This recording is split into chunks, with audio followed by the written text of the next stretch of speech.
From theory to application, the field of statistics has a major impact on the way we understand the world and make decisions at all levels. Now, to enable statisticians from around the world to learn, network, and share knowledge for the benefit of all, the 2024 Joint Statistical Meetings are about to begin. And this is JSM TV.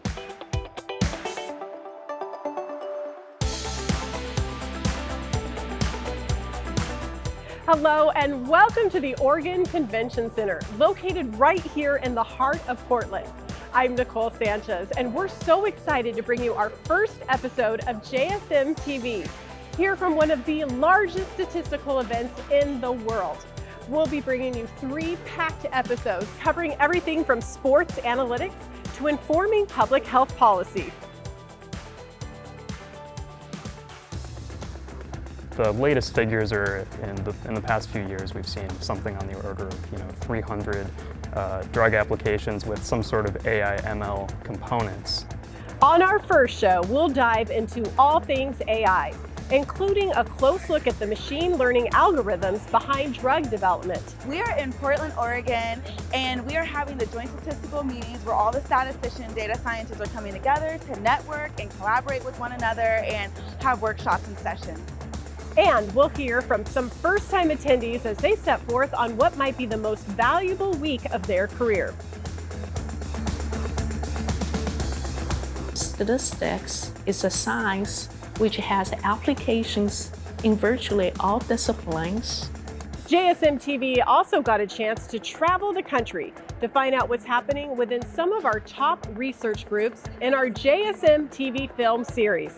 Make sure to watch them all. Whether you're here in Portland, Oregon, anywhere else in the world, there are lots of ways to watch JSM TV. Watch it on screens around the venue, in your room in select Portland hotels, via the JSM website, or on our YouTube channel, including extended versions of all our film series features. And make sure to connect with us online. Now it's time to head into the JSM TV studio for our very first interview as we find out all about interpretable AI. Machine learning models are often a black box, which is difficult for statisticians to explain. But is this lack of explainability a necessary feature, or is it holding us back from creating models that we really need? To discuss more, we're joined now by Cynthia Rudin. Cynthia, it's so nice to meet you. Thanks for talking with us. It's great to be at JSM. Why are black box machine learning models a problem, and how is this most apparent in fields like healthcare and criminal justice? Yeah, people really want to use these very complicated machine learning models for really high stakes decisions, and it's often not a good idea. So for decisions like criminal justice decisions that determine people's freedom and loan decisions that determine whether people can buy a home or something like that, we really should be using simple models that people can understand so that they're much easier to troubleshoot, they're much easier to use in practice. And you're much more likely to find a problem and be able to solve it if you can understand what the calculation is that the model's doing. Why is the concept of explainable AI flawed? Yeah, so I'm distinguishing explainable AI from interpretable AI. So explainable AI is when you're trying to explain a black box model. It's like an excuse for why it's okay to use that black box model. Whereas I prefer interpretable machine learning, where you actually design a model that's constrained so that its reasoning process can be understood by humans. And I much prefer interpretable machine learning models because there's so many problems with explaining black boxes because the explanations they're always flawed and they never really tell you the complete computation. Whereas with interpretable AI, you really can understand exactly how the input relates to the output. But don't interpretable models sometimes lose accuracy? Yeah, actually, it's really interesting. For problems with tabular data, like the kind of data you might find on a spreadsheet, we found that you can construct really simple models, like something that you could put on an index card, that are just as accurate as the best black box models. And it's really surprising that that happens. And we've been doing a lot of empirical and theoretical studies for why this is true. But it seems to really be true. So what it means is that for all these problems like loan decisions and a lot of healthcare decisions and criminal justice decisions, we should be able to use very small models without losing any accuracy. For problems with images and sound waves and things like that, you need a neural network. But we found ways to embed constraints into those neural networks so that their reasoning process is able to be understood as well. Why do you think we're not using these kind of interpretable AI models more widely? Yeah, so part of the reason is that people think that because the model's more complicated, it must be more accurate. And it's actually not true. And so now that we've made that clear, why that's not true, and shown that it's not true, and then we've provided all these software tools so that we can design interpretable models, then I don't see why we shouldn't be using them in the future. I think we just have to dispel that belief, and then we've got it. Well, thank you so much for your time, Cynthia. Wonderful talking with you. Nice to talk with you as well.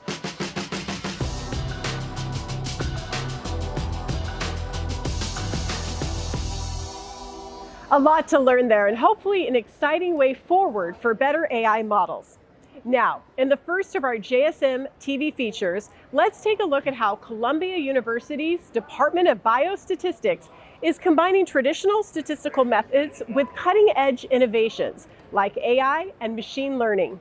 The Department of Biostatistics at Columbia Public Health is building a new era in the field by trying to be the quantitative thinkers and contributors to domain area research in any facet. One of the things we're very proud of at Columbia Biostatistics is the way that our education programs have evolved over the last 10 years. We looked very carefully at what the emergence of data science means for how our students need to be trained. There's a lot of open projects that you can work on where you're consulting with a clinician or doing statistical research, and it's really easy to be engaged in those kinds of things at Columbia. The Department of Biostatistics at Columbia University will be at the forefront of shaping the way we are conducting public health research and the way we are answering important questions of our time.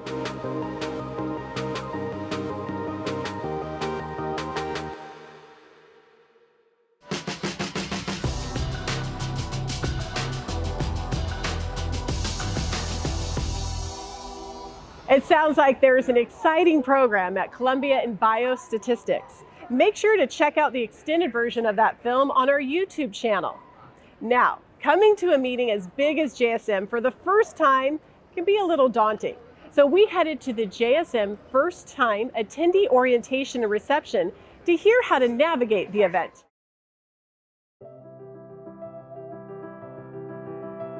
We are in Portland, Oregon, and we are having the Joint Statistical Meetings where all the statistician data scientists are coming together to network and collaborate with one another and have workshops and sessions. I'm here for the first time because I'm starting a new phase in my career where I'm going in from more general mathematics and applied mathematics into data science and statistics. And so I'm starting to learn more about statistics and dig deeper into the community and reach out and meet people. And so this is an important place for me to be because I'm still in the early part of my career and I'm hoping to grow in my professional technical sense and also professional social sense. And so I'm excited to see where it all goes. I am serving as the North Carolina chapter representative, and I'm also serving as the vice chair for the diversity mentorship program. And I am here to be able to connect with everyone and to tell everyone what JSM is about, and just really happy to be here. This is where one full year's worth of research and statistics all kind of culminates across multiple genres of disciplines. We have biostatistics here, we have spatial statistics, we have statistics in sports, we have different levels of industry and government and academia all converging here. And it's not just the breadth of research that's happening, but it's the amount of networking that's available. So 6,000 people that are here, that's a lot going on. It's also going to help re-energize my next year's worth of research going forward.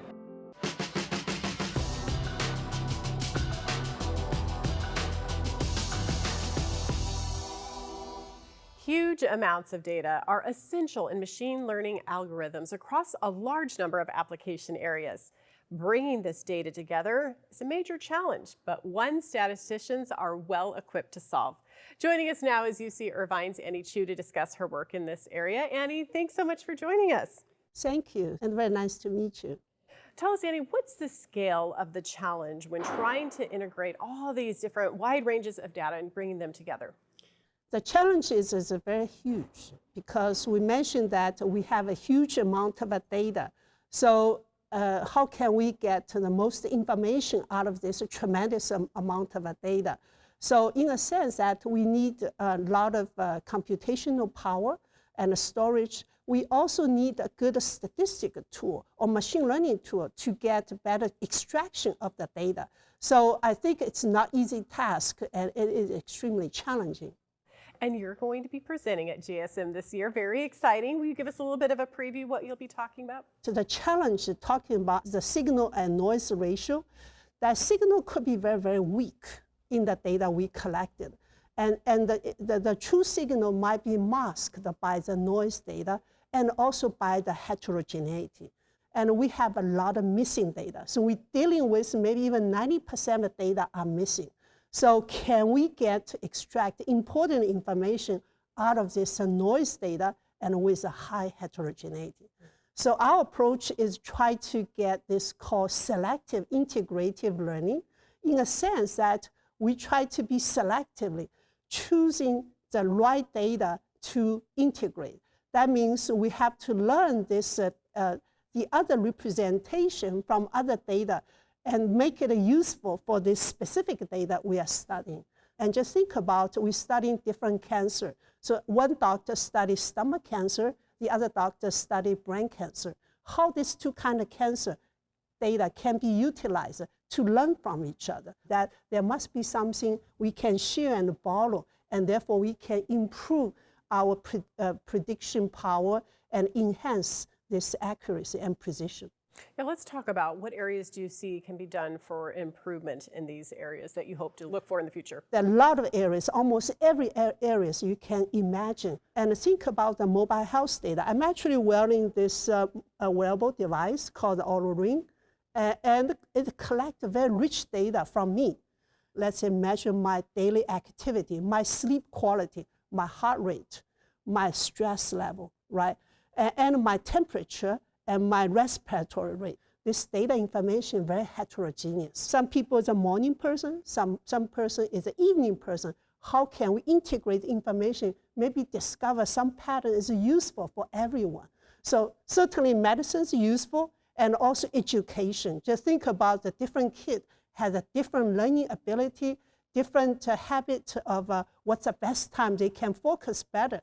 So in education, we can also use data integration, help them to design the best learning strategy. And recently, you might have heard about this Olympic game, the swimmer from University of Virginia, how they win the champion, because they use statistics and learn their movement and learn what is the optimal way to save the time. And it's very surprisingly and remarkably that the best team is from University of Virginia because they study statistics and their coach is a mathematician. Absolutely fascinating. Thank you so much for talking with us, Annie. Thank you very much.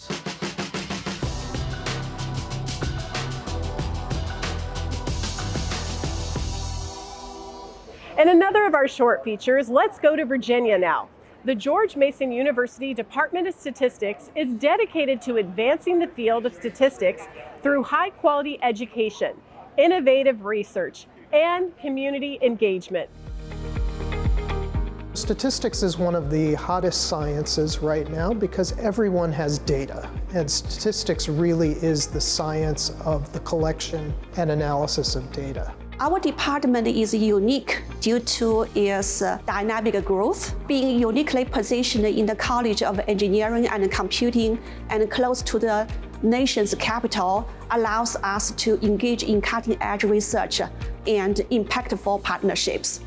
Collaboration is crucial in today's ever-changing and complex world. And also statistics is a science which has applications in virtually all disciplines. We need to have statisticians or data scientists who are trained and have expertise in understanding these data. So having a statistician in your corner can always be a plus to help you solve the real world problems that are out there.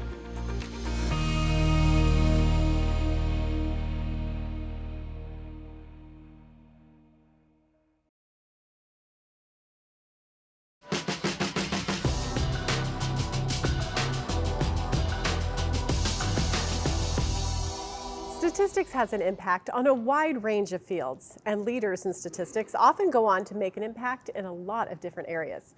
To talk us through the big picture in research today, we're joined by a former ASA president who has some incredible experience. She has been a dean of college and science, a chair of biostatistics department, and now leads Arizona State University's Knowledge Enterprise and is responsible for over $900 million in research expenditures. Very impressive. We are talking with Sally Morton. So nice to meet you, Sally. Thank you for having me. Tell us, from your viewpoint, how important are statisticians and data scientists in the field of research? Oh, incredibly important. In fact, I would say they're intrinsic to the conduct of research. Carl Pearson said, statistics is the grammar of science, but I actually think it's not just science now. It's technology, it's the social sciences, the humanities, and the arts. There's just a plethora of data. And then you've got artificial intelligence coming in, and we need statisticians to think about all that through the paradigm, through the lens of statistical inference. So I think statisticians and data scientists are central and fundamental to the conduct of research. What are some of the biggest challenges in this area you're seeing? I think about challenges as the following. Let me identify three. First, urgency. A second is transdisciplinarity, and the third would be communication. So urgency, because the problems, they're big and they're right here, right now, if you think about climate change, for example. Second, these problems cannot be solved unless we approach them through a transdisciplinary perspective, and statisticians are excellent at that. We learn to be collaborators and work with people from all different disciplines. And third, communication. We can have solutions, but if people don't understand them, they can't implement them, they don't trust them, nothing will happen. So I think statisticians are central to all three of those: urgency, transdisciplinarity, and communication. And how can statisticians address some of these challenges? I think they can, first of all, step into those problems as leaders, as collaborators, and understand that they have a role to play. They have a responsibility, and it's imperative that our disciplines step into those problems. And just a fun one, what keeps you coming back to the JSM? As a former president, also, do you have any advice for first-time attendees? Sure. Well, this is actually, I figured it out before I spoke with you, my 37th JSM. A little embarrassing. No, impressive. So what keeps me coming back? It's the people. And so I would say to new attendees of JSM, welcome.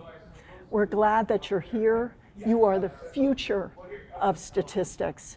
And I would encourage you to really embrace the Joint Stat Meetings. Learn something in every session you're in, meet people, and then go out in the world and make a difference. Wonderful. So great to meet you. Thanks for talking with us.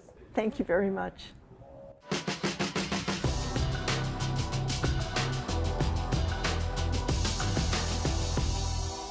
Finding effective drugs for the treatment of diseases from viruses to cancer is a long and challenging process. But does machine learning offer a shortcut to identifying the molecules and mechanisms we need to save lives?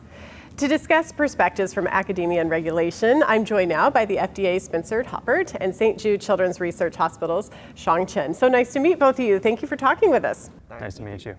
Let's start with you. How popular is the use of machine learning and AI in the development of drugs? And is this becoming kind of necessary? My personal understanding of my personal perspective is that machine learning will play a much larger role in the near future for drug development as well as clinical care, for example, identifying new biomarkers, all these kind of research. So my team and at St. Jude, we are trying to push hard on applying machine learning tools or developing new tools for these kind of research, including the drug development. Spencer, let's expand on that. What are you seeing at the FDA with the expansion of AI beyond just discovery and going into clinical trials and beyond? What are you seeing? Right. So before I answer, I just have to say I'm giving my own perspective and not speaking on behalf of the FDA. I work at the translational stage in FDA, and so I think the latest figures are in the past few years, we've seen something on the order of 300 drug applications with some sort of AI ML components, and this is something that's only continuing to increase. What's really remarkable to me is that what we're seeing spans all different therapeutic areas, all manner of different use cases. So people are getting really creative about what you can do in using AI/ML in drug development. How big of a challenge has this been for the FDA, especially when it comes to understanding the statistics behind the work? I mean, you said 300 plus, that's a lot. It is a lot, yeah, and it is a challenge, especially in the sense that in the pharmaceutical regulatory space, there's a lot of uncharted territory. From the perspective of understanding the statistics, my colleagues at FDA, they're great statisticians, so the big concern for us is just making sure we have all the information that we need. And so that's why we always ask sponsors to start contacting us as early as possible, tell us everything that we need to know, because we're going to have a lot of questions about what exactly you did during the model development process, how it's being used, what it means from a clinical perspective, and so on. From your perspective, what's needed to successfully apply machine learning to biomedical research? What needs to be done? Machine learning actually not a black box. Right now, a lot of guys think machine learning is a black box thing. It can magically find some solution to your problem, but the reality is that machine learning is also something we develop, and therefore we have to start with first understanding the problem. You can't have a valid solution until you understand what you are trying to solve. And second, in the machine learning field, there's a common cliche, say garbage in, garbage out. So data quality is another critical component for machine learning development. You have to know what this data comes from and whether there's some imperfection in the data and how to control them. And the third, we have to understand the algorithm, like support vector machine, which is a very traditional one, will be slightly different from the CNN or transformer models now. And all these details, if we don't pay attention, can derail your machine learning application. Do you think machine learning and AI is going to get us to better treatments long term? And how do we make sure it's a positive influence? I think so, yes. So I agree with a lot of what Xiang said about what we need to do to make sure that this is something that's actually going to get us better drugs. So some of the things that we're thinking about at FDA is, the data is paramount. We have to understand what the data looks like, where it came from, and make sure that it's fit for purpose for what is is trying to be accomplished. We're also concerned about a lot of the traditional AI/ML problems being interpretability, continuous validation of modeling, and things like that. But yes, I think absolutely it's a positive moving forward. Yeah, it will definitely a positive influence in the long term, but in the short term, we have to be careful about not applying too harshly. Without extensive validation, we have to be a little bit cautious. But in the long term, yes, it will. Yes, and ultimately make lives better, improve lives, save lives. Absolutely. Thank you both so much for talking with us. Thank you. Thank you for inviting me.